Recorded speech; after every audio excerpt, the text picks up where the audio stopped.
Just talk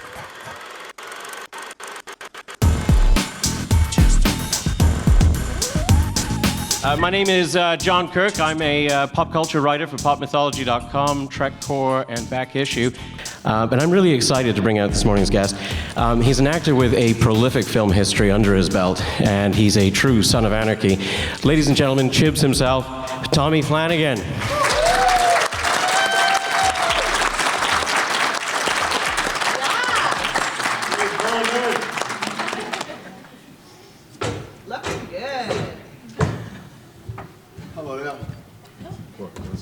Hello. So this is 45 minutes. There's going to be a lot of fucks in this conversation. So if you're offended, cover your ears. Good morning. Good morning. So how are you doing? Marvelous, yeah. Oh, that's great. We're in Toronto and it's chilly. We've been treating you well? Yeah. I love this town. So, okay, we got to go all the way back to the beginning and talk about your transition to acting, because I remember reading that you were a DJ in the early days, and then you had a really good friend who got you started. That would be Robert Carlyle, am I correct? That's correct, yeah. Okay, I've done my homework, folks. Yeah, a long time ago, way back and beyond. Robert Carlyle. You might know Bobby from like Trainspotting 2, and I think he's in that show. Fantastic actor. And he was like a childhood friend almost, and I was DJing, and then I got the opportunity to join this theatre company, and boom, here we are, here we Toronto. So then you made it into Gladiator, and you landed the role of Cicero. And can you take us through that process, and what was that experience like working on that movie? That was amazing. Well, I flew to Malta. And I remember the first day I walked onto the set, and it was these huge, massive arenas and coliseums, and it was just amazing looking, and like a whole caravan of every animal you can imagine. Mm-hmm. And that was my first day, and it was a fantastic experience. I had the chance to go to Rome last July and see Gladiator with a live orchestra with Russell, and I couldn't fucking go. I was so pissed. It was working. Anyway. So you've got all these great roles in your history that have had hardcore, dramatic type of intensity to them. Is there a common feature that you look for when you approach a role? Insanity. There's lots of insanity in it. I kind of dig insanity. Yeah. No, I don't know. Whatever comes across the table. Mm-hmm. I'll take any challenge, basically. Any challenge? Any challenge. Is there a favorite genre that you look for, or? Truth, I think. Anything that can speak to truth, I like. But not in a particular genre, I wouldn't say. I do love westerns. Who doesn't like a western? Or comedy. I'd love to do a comedy. I've never done a comedy before. I'd like to see that. That'd be great, yeah. Two nuns walk out of a bar. You know, I'm from Scotland too, and I can tell by the accent. Yeah. No, it's still just a little bit. If you were from Scotland, you'd have said just a wee bit. Just a wee bit. But my family's always had like this huge flair for historical dramas, and growing up with my mum, she was born in Sauchiehall Street. And she's a toughie. Yeah, she was a toughie. And that's where I got my scar on Sauchiehall Street. Sauchiehall Street, really? Yeah. Wow, jeez. Anyway. Well, anyway. But Mum was like really, really big into the patriotic films, and you were in Braveheart. So how did that feel? Like, was there like any family pride? Was there any story? You're fucking kidding me? It was amazing. I was in Raindog Theatre Company, and they were in town casting.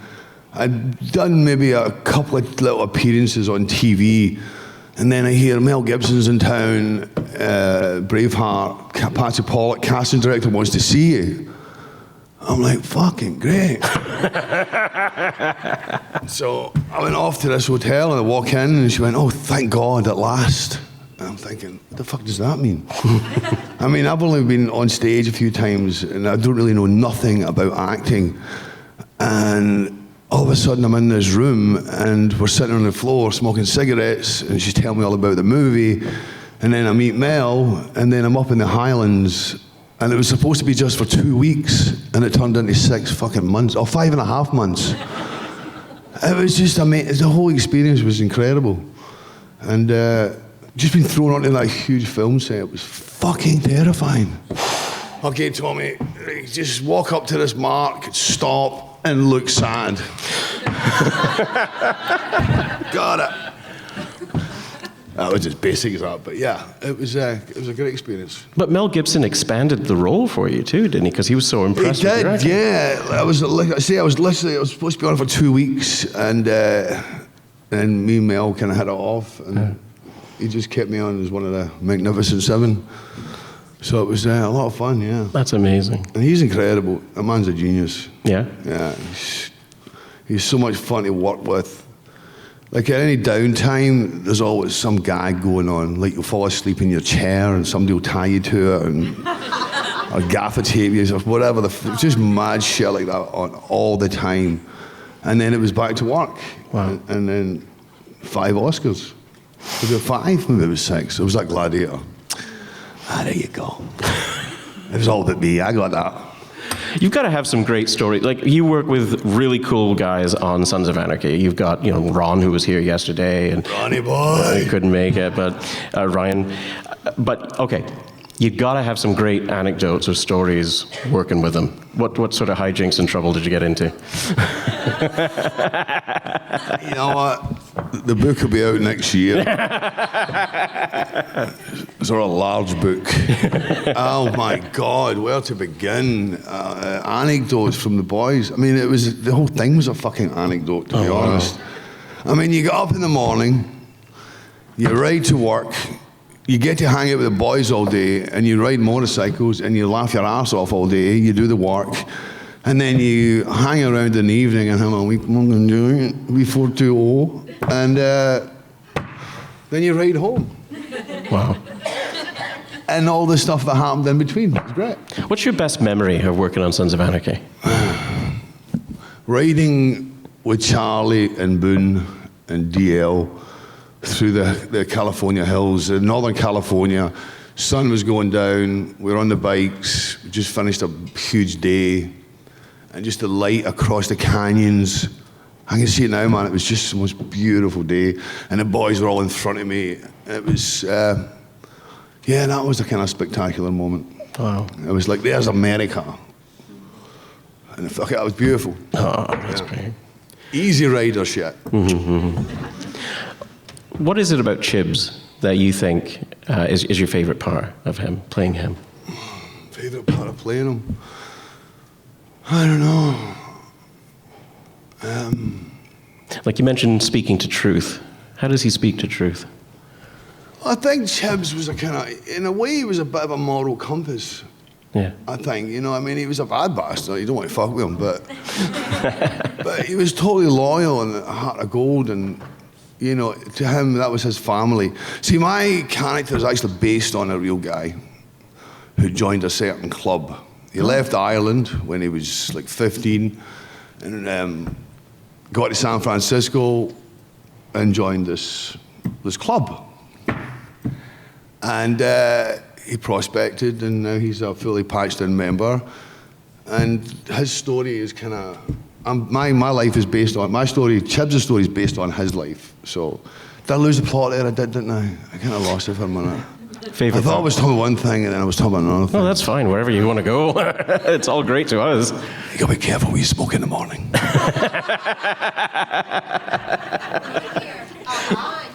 Welcome to Canada. I know, I love Canada.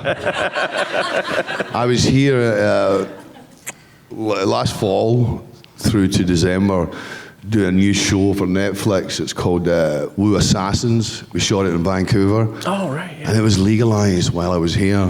I was very honored to be part of that. And the show is pretty damn good as well. So. But how does Chibs speak to truth? That's where we were going with that. Chibs speaks the truth? Aye. I don't know. Come on. Give me something else. Is it okay? If there's a performer, give me a run into that. If Chibs is placed in a situation where he has to be a moral compass, how do you think he would approach that? Well, he's got to steal a loaf of bread to feed a starving family. Oh, he'll take that in a fucking heartbeat. There you go. No danger. That's happening. Give me that. Is there a character that you sort of like use? If there's a performer who inspires you, who would it be? I'm not really inspired by performers. I mean, I love to see good work, but most of my life is from characters I've met, from people I've met and grew up with, and you meet every day. They inspire me because because that's real life, that's the truth. So that inspires me, I think. I mean, I like to watch good actors. Don't get me wrong. I like to see a good performance. Well, who wants to see a shit one? But yeah, so go on. All right. Well, at this point, I think we've got some people that are eager. I can see the faces. Look at them. They're just like, let's ask a question. Yeah, you look so. So let's turn it over to the audience at this point and see if we get a question. There you go. What was your absolute favorite episode of Sons to work on? I don't know. That's a good question. What was my favorite episode to work on? I don't know. They were all pretty bad. My favorite. I think anything that was to do with. I don't know. I can't think of one. To be honest with you, I mean, there was so many great ones. Were there hard ones? They were all hard. It's never easy. It's never easy. I don't know. I can't think of anything. Well, let's come back to that one. Yeah, I think there was a question right there too. Who wants to answer? Go on in. What can you tell us about Wu Assassins? It's fucking great. Wu Assassins, it's a kind of new Netflix show, 90% Asian cast, me and Catherine Winnick. And it's all about Chinese mythology, and it's a hell of a good. I can't tell you too much right now, but we should be at San Diego ComiCon, and we'll announce it there. And then it'll be out in July, I think. But it has an incredible cast and directors. Yeah, John Worth is the showrunner. Damn fine man. So yeah, fingers crossed you'll love it. Okay. Yes, my love. Do you still associate with the boys from the Sons? Socially? Can't get rid of the fuckers. Every time I turn around, they're there. Signing autographs yesterday, and I turn around, there's permanent. Yeah, that's right. Last week it was somebody else, and then last week no. I mean, yeah, that's a bond and a friendship that I don't see ever breaking. That's for life now. We were lucky to meet Kim Coates last year. Apart from Coates, I hate that bastard. He's actually a family friend of ours. I love my family. I mean, I can't wait for the day for me and Coates to work again together, because I actually, you know what? That's my favourite scenes, working with that fucker. There you go. I just love working with him. It was one of those constant crack-ups. And you're trying to keep your face straight, and he's off camera, fucking whatever he's doing, and you're trying to pour your heart out in some fucking emotional scene, and there's Coates fucking stinking on him, doing something. And then the camera would be on him, and it'd be my turn to fuck with him, and so I love those moments. I live for that. And Boone as well. Boone was always, he was always up for a giggle. But and of course David LaBrava, aka Liftoff, as we called him. They love all Liftoff. Yes. I think I need to stand up for this one. All right. No, it's going to be a big one. Braveheart, one of my favorite movies of all time. God is my witness. And I'm not an emotional guy, but when it gets to a few scenes, It's very hard. And what gets me every single time is the ending. I mean, I know you think I'm talking about when William Wallace's head is going to be decapitated. It's the sword, isn't it? No, it's sad. It's good acting, but the ending, when you guys are just running with whatever's in your hands, I don't know if it's a rock, it's an axe, a sword, it's a whatever. It's just, I need a moment. It's heaven, and it gets me every time. And I'm not an emotional person, but I always get a tear coming down. And for you guys, I know what you just said earlier, acting is very difficult, but does it come to a point where it's not about acting, it's about pride? And it's the end of the movie. And you just sit down and you say, okay, boys, this is it. This is what we're doing right now. We just got a show, and I don't know how you guys get that energy out. Wow, that's a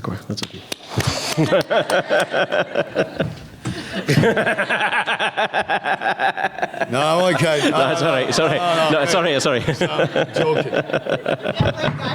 That was a good one. Bless your heart. That's good. No, listen, that was great. Thank you. But as far as the acting goes, you're right. There's no action required in moments like that.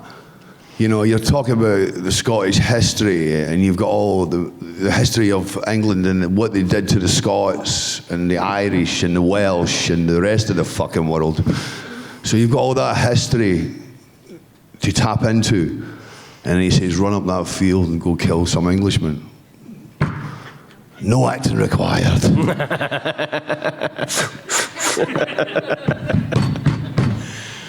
Yeah, thank you. That was a good one. That was a powerful one.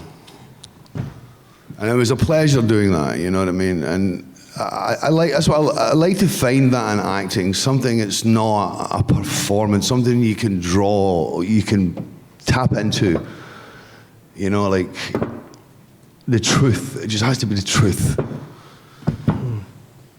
Anyway, thank you again. Yes? What was it like for you and I do a lot of banging up here, don't I? Sorry about that. What was it like for you filming that final scene of Sons of Anarchy, right at the end? Oh, God. Oh, break my heart all over What again. was that like for you filming like When he rides off, No, for yours, like the scene, the last scene that you filmed, like when it was all said and done, how did that make, like, how was that for you?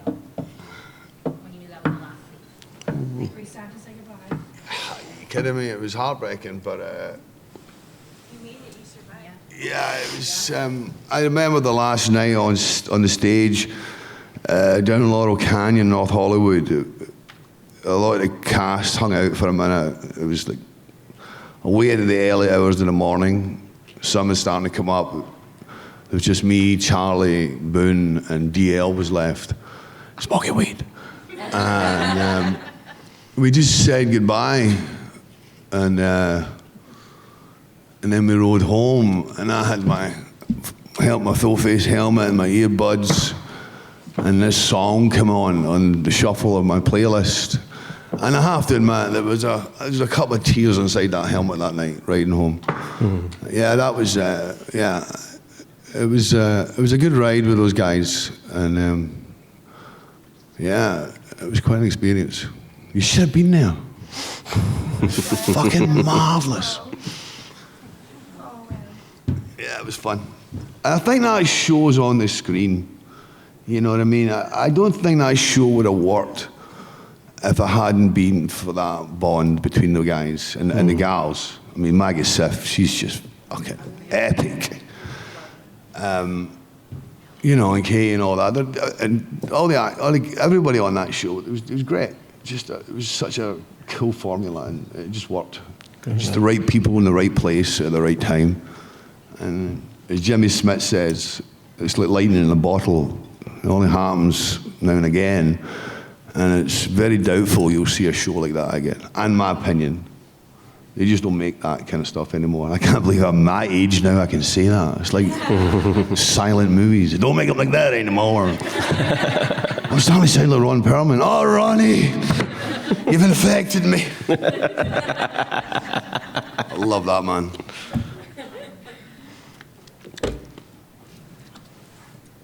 This is kind of a strange request, but can I ask you to, can I film you telling me to fuck off?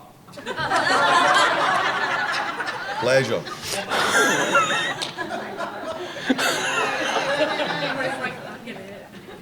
Just fuck off, Reaper. Could you leave the building, please? Fuck off. Thank you. You're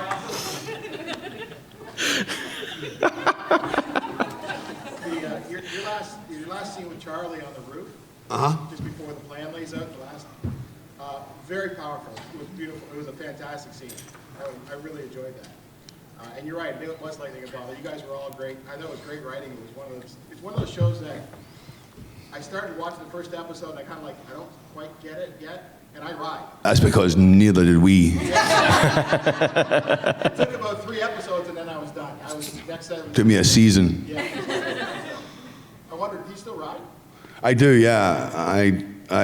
But you know, it's so crazy writing these days. Everyone's on a fucking device. We're all guilty.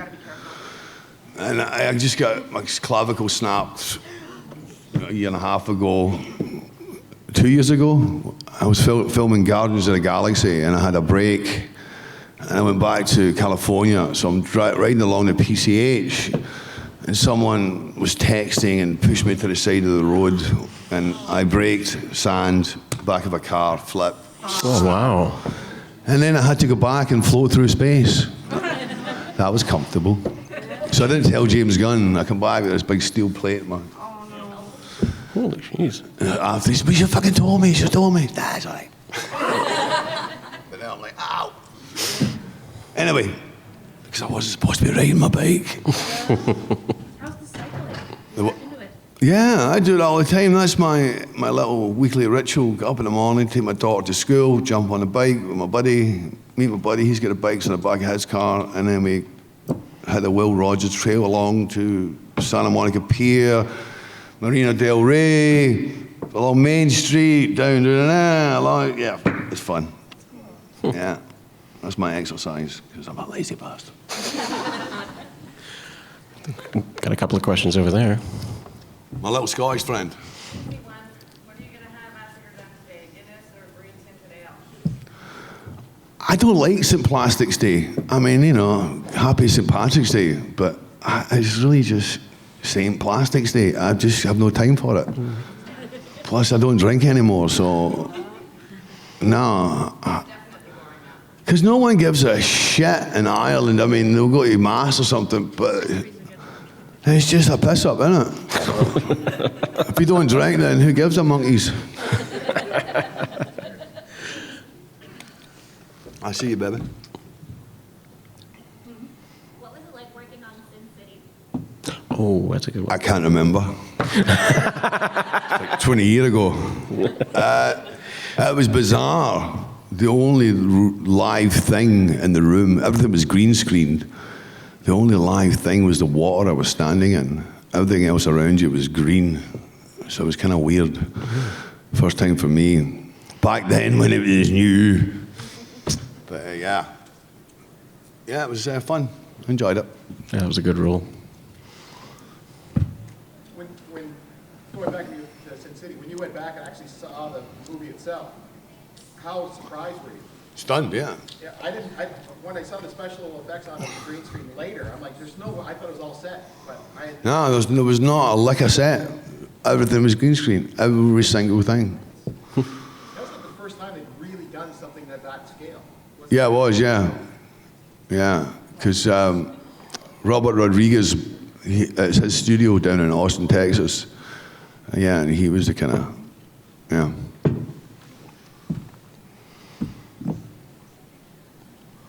I fell it out. You mentioned you weren't really supposed to be riding your motorcycle. You had your accident and stuff like that. Uh-huh. Did they routinely put that in the contract for actors? Like you're not supposed to be doing certain things? Yeah, don't go skydiving. Apart from Ryan Hurst. That fucker jumps out of planes, you believe that? He got the whole cast to jump out of a plane. I don't know how he managed to convince us to all jump out of a perfectly good fucking plane.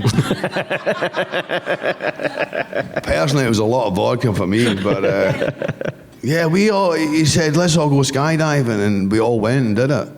Apart from Bobby, he couldn't, he was a little too, I never said that. But that was fun. Yeah. I didn't say anything. Said a word. So yeah, it was great. What was the question? Oh, contracts. Yeah, so you're not supposed to do silly things when you're working. What's the craziest thing that they put into a contract that you don't do this, but when you do it, don't?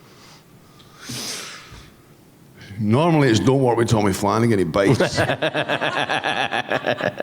Stay 10 feet away all the time. I don't know. I mean, I don't know. My contract is whatever it is, but nothing too strange. You know, just green M&Ms only. The usual stuff, you know. Yes? If you had to pick one product that you worked on, what's your favorite? My favorite? I gotta say Braveheart. Because it was my first movie, and it was just hanging out with an amazing bunch of actors and amazing director, crew. And it was in 6 weeks in Scotland and 4 months in Dublin. Fuck me, did we drink a lot. There was one bar in the Highlands of Scotland that me and James, you know James Cosmo? Jimmy Cosmo, a beautiful human being. There was a bar, and it was probably, 50 meters long. I'm seeing it all. See a metric. See that? 50 meters long, and it's all different kinds of scotch, or whiskey as we call it in Scotland.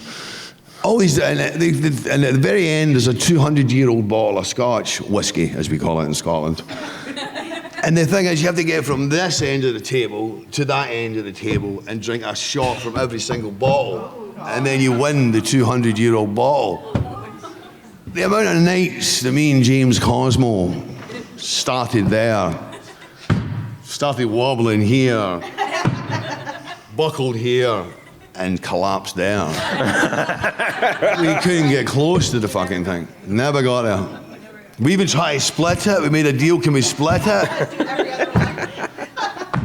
Nah, can't make it. But we tried. I take that. Yes. I have a cousin who lives in Trim, Ireland, where it's just where the castle is. Uh-huh.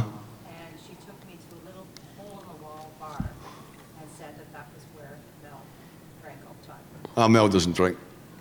He wasn't drinking in that movie. We may have had a few in there, but Mel wasn't. It's like a real small hole-in-the-wall. Yeah, he may have popped in.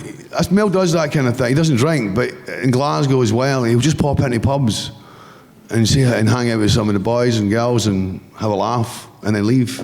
Because there's all these stories in Glasgow as well, people I know that Mel have just pop in and, hey, how you doing? What's going on? And what was that stupid joke he heard in the pub? I said, hey, Tommy, I heard this Glasgow joke. Are you a donut? I'm a meringue. You have to be Glasgow accent. Meringue means wrong. I'm a It was a Mel Gibson joke. It was as bad when he did it as I'm doing it. But I wasn't trying to do it for laughs. But that's what he did. He's a cool dude. Yes. Hi, Tom. Hello there. How are you? Marvelous. Speaking of Scotland, I mean, Braveheart is one of my favorite films, and like the cinematography was just fabulous. John Toll, yeah. Yeah, and Scotland is, in the forefront on another big show currently playing, which is amazing.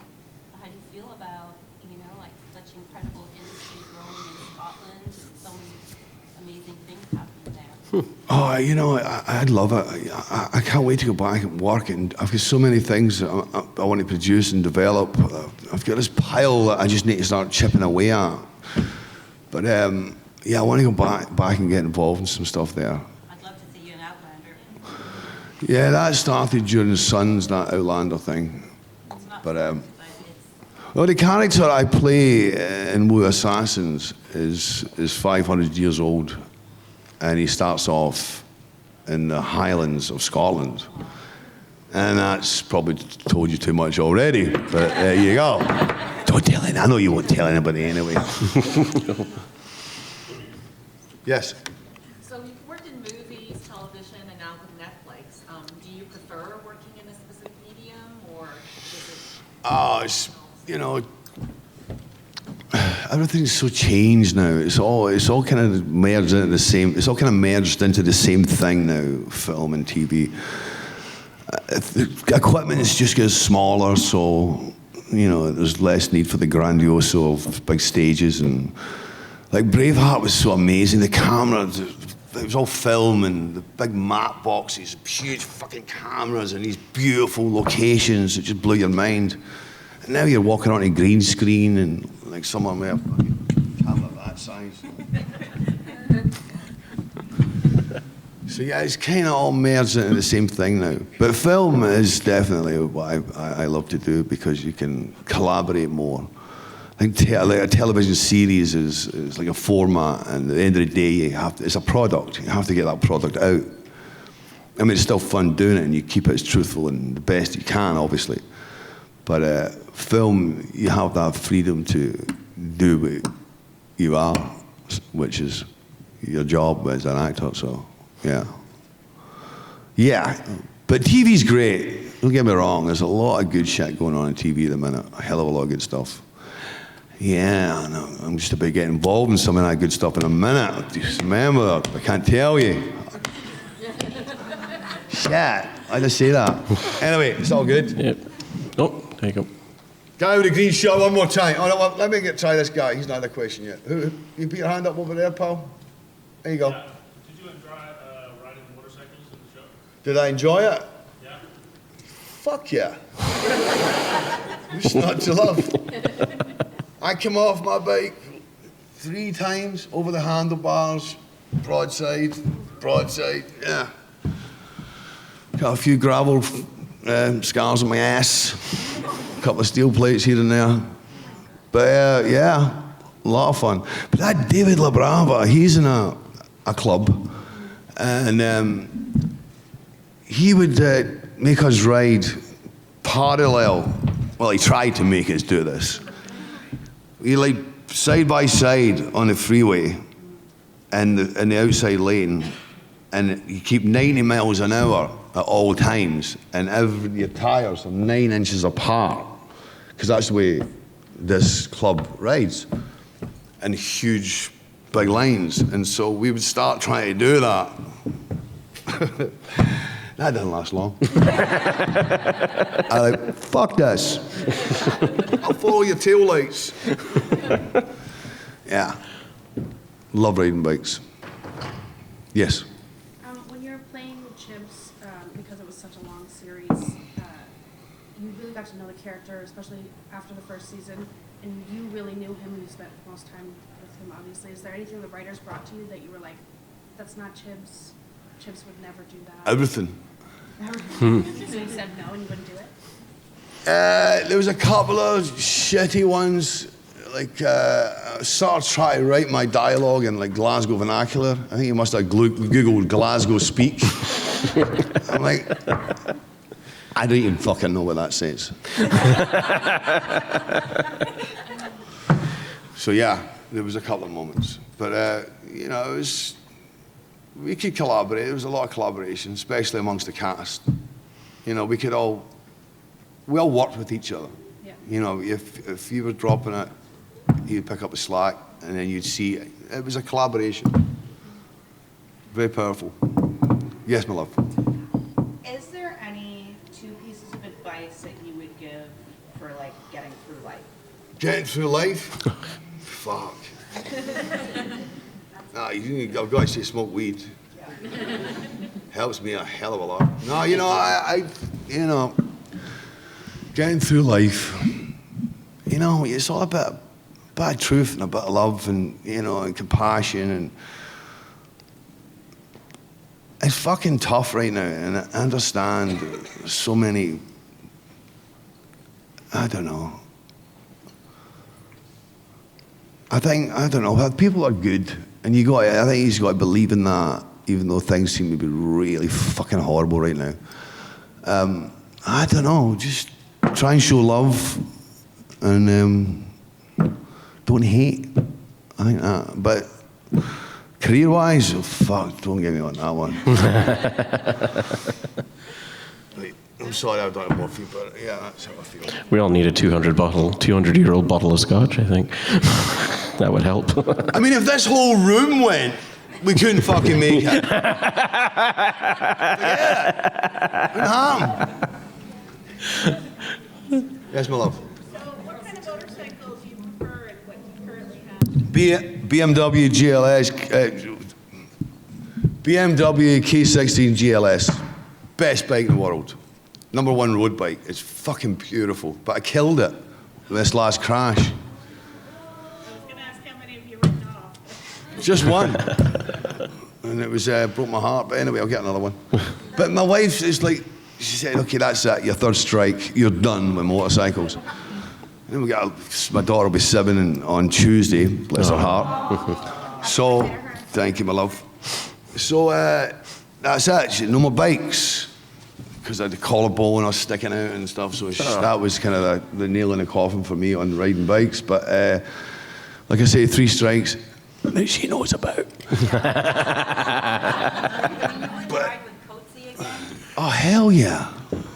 Hell yeah. You know what? Coachy used to always bring his little Prius, or whatever the hell he was driving, to the set.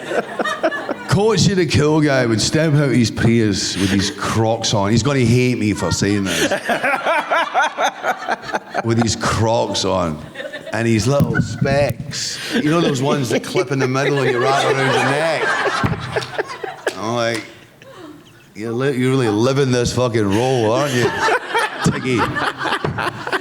But that's the genius of Coates. You know, I love working with that man. I really do. It's funny because when we did a movie together in Bulgaria, me, him, and Norman Reedus, and I fucking couldn't stand him. I thought this guy's an asshole. But I was so drunk then, and me and Norman was just, you know, just Bulgaria 15 years ago, whatever, just drinking like fucking idiots. And I thought Coachy was just this fucking ass. But then by the end of the shoot, I was warming to him. And I knew about Sons of Anarchy because my friend John Linson was the original creator of the whole show. He's the guy who hired Kurt Sutter. So I knew about the show, and I said to Coachy, listen, I'm starting this new show. Call your people, get on it, motorcycle show. And then a couple of weeks later, Coachy comes walking on the set, and I was like, fuck me. I should have kept my mouth shut. And then I think you can see in the first season, we don't like each other. And I think that was partially true in some way. But then it just turned out, I just love the guy. He's just he's a wonder. He can be so abrasive and sweet at the same time, if that makes any sense. Yeah.